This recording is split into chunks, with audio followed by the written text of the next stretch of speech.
નમસ્કાર મિત્રો, સ્વાગત છે તમારું અમારી આ યુટ્યુબ ચેનલ જ્ઞાન યાત્રામાં। આજના આ વિડીયોમાં ગુજરાતના લાખો કર્મચારીઓ જે નિર્ણયની રાહ જોઈને બેઠા છે એ નિર્ણય જે છે એ આખરે આવી ગયો છે। ફિક્સ પગાર અંગે સુપ્રીમ કોર્ટમાં ચાલી રહેલા કેસ અંગે મહત્વના સમાચાર સામે આવી રહ્યા છે। આજે જે છે એ સુપ્રીમ કોર્ટ દ્વારા ગુજરાતની અંદર જે આ 5 વર્ષ માટે ફિક્સ પગારની નીતિ છે એ અંગે જે છે એ ચુકાદો આપવાનો હતો। ફિક્સ પગાર પ્રથા નાબૂદ કરવા અંગે સુપ્રીમ કોર્ટે શું કહ્યું, રદ થશે કે નહીં, અને આજે જે છે એ શું કાયદો આપવામાં આવે છે એના વિશેની ચર્ચા આપણે આજના આ વિડીયોની અંદર કરવાના છીએ। આજે સુપ્રીમ કોર્ટ દ્વારા શું ચુકાદો આપવામાં આવ્યો છે આપણે એના વિશે ચર્ચા કરીશું। ફિક્સ પગાર પ્રથા નાબૂદ કરવા અંગે સુપ્રીમ કોર્ટે શું કહ્યું એ પણ કહીશું, અને ફિક્સ પગાર પ્રથા રદ થશે કે નહીં એની પણ જે છે એ આપણે ચર્ચા કરવાના છીએ।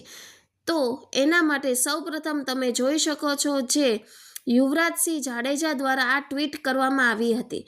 સમાન કામ અસમાન વેતન એ કલંકિત નીતિ છે એવું સુપ્રીમ કોર્ટ દ્વારા જે છે એ કહેવામાં આવ્યું છે।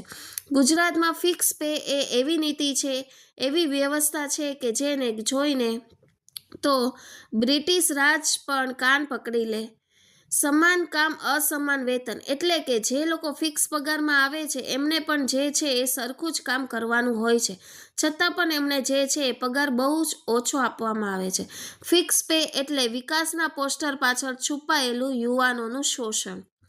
આ નીતિ નાબૂદ કરવી એ માંગ નહીં, આ તો રાજ્યની ઇજ્જત બચાવવાની ફરજ છે।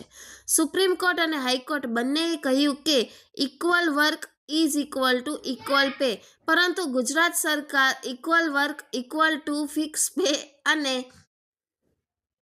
Equal work is equal to equal pay, પરંતુ ગુજરાત સરકાર equal work is equal to fix pay અને ફિક્સ ઇન્સ્ટન્ટનો સુપ્રીમ કોર્ટે પણ આજે કહ્યું છે કે સરખા કામ માટે સરખું વેતન મળવું જોઈએ।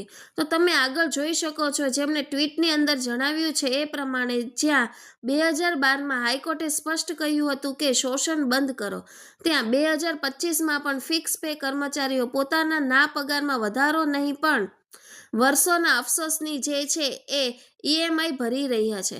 તો ગુજરાત હાઈકોર્ટે તો વર્ષ 2000 જે છે એ 12ની અંદર જ ચુકાદો આપી દીધો હતો કે જે આ ફિક્સ પેની નીતિ છે એ શોષણકારી છે અને એને જે છે એ જે આ ફિક્સ પગારની પ્રથા છે બંધ થવી જોઈએ। અને આજે પણ સુપ્રીમ કોર્ટે એવું જ કહ્યું છે કે સમાન કામ માટે સમાન વેતન જે છે મળવું જોઈએ।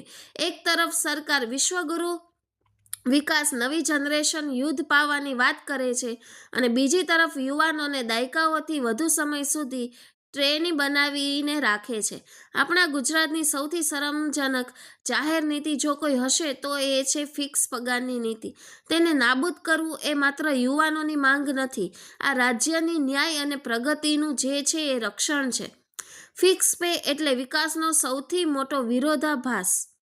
હવે જે છે એ તમે જોઈ શકો છો સુપ્રીમ કોર્ટ દ્વારા પણ જે છે એ આજે કહેવામાં આવ્યું છે ઇક્વલ વર્ક માટે જે છે એ ઇક્વલ પે હોવો જોઈએ, પરંતુ ગુજરાત સરકાર જે છે એવું કરી રહી નથી। તો આજે તમારો જે મેઇન પ્રશ્ન છે કે આજે સુપ્રીમ કોર્ટ દ્વારા જે છે એ શું ચુકાદો આપવામાં આવે છે એના માટે તમે જોઈ શકો છો જે આ કેસ નંબર છે, ડાયરી નંબર છે, કેસ ડિટેલ છે, એ તમામ ઇન્ફોર્મેશન આપવામાં આવેલી પછી કેસ નંબર છે એ આપવામાં આવેલો છે અને આજે જે છે એની અંદર જે છે એ શું કરવામાં આવેલું છે, કોણ જે છે એ આજે એ જજ હતા એની તમામ ઇન્ફોર્મેશન જે છે એ આપવામાં આવેલી છે।